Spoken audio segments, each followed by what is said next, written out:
राहुल गांधी के एक बाबा जी के पास में, बाबा जी से बोले, बाबा बाबा हम अपना हाथ आपको दिखाना चाहते हैं। बाबा बोला, बेटा हाथ ही क्यों, थोड़े बहुत तुम मुंह दिखाने लायक भी हो गए हो।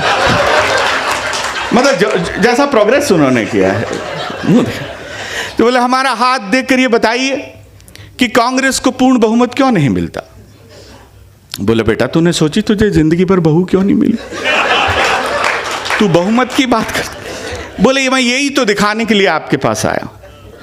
तो बाबा ने जन्म कुंडली देखी, बहुत गंभीरता से बोले, बेटा तेरी कुंडली में दो बहुत बड़े ग्रह बैठे हुए जो तेरा सारा काम खराब कर रहे हैं। बोले, कौन से बड़े ग्रह बाबा। बोले, पहला ग्रह तो है दिग्विजय सिंह, और बोले दूसरा है शशि थरूर। अब बात का आनंद लेना। बोले, बाबा ये कैसे बड़े ग्रह हैं। बोले, ऐसे बड़े ग्रह हैं बेटा, तेरे लिए लुगाई ढूंढने जाते हैं और खुद के लिए ले आते हैं।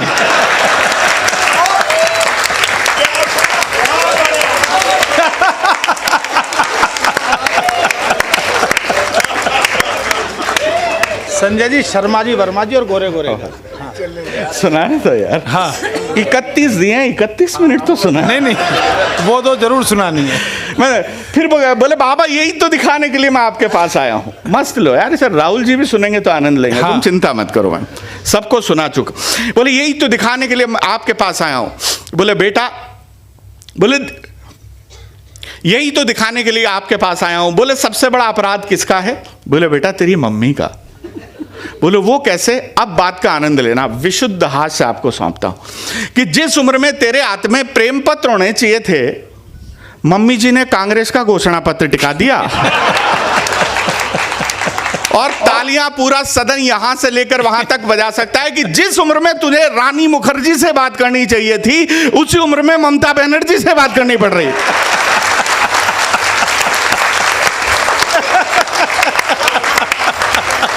आप एजुकेशन से जुड़े बहुत लोग हैं, आप लोग आनंद लें। एक छोटा सा व्यंग, मेरी पुस्तक सुनी सुनी आवे हांसी अभी प्रकाशित हुई। एक छोटा सा गद्य व्यंग सुनाता हूं। मेरे छोटे छोटे प्रयोग। लक्ष्मण मूर्छित पड़े हुए थे, यहां सारे व्यंगकार बैठे हैं, आपको समर्पित करता हूं। लक्ष्मण मूर्छित पड़े हुए थे, हनुमान जी संजीवनी बूटी लेने के लिए गए हुए थे।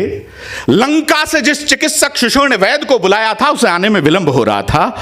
भगवान राम लक्ष्मण की अवस्था को देखकर विक्षिप्त अवस्था में विलाप कर रहे थे। एक वरिष्ठ वानर से देखा नहीं गया।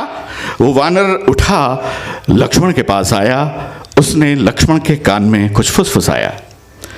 लक्ष्मण तत्काल अपनी मूर्छा त्याग कर खड़े हो गए। भगवान राम ने उस वानर से पूछा, हे वानर श्रेष्ठ, तुमने इसके कान में क्या अमृत मंत्र फूंका।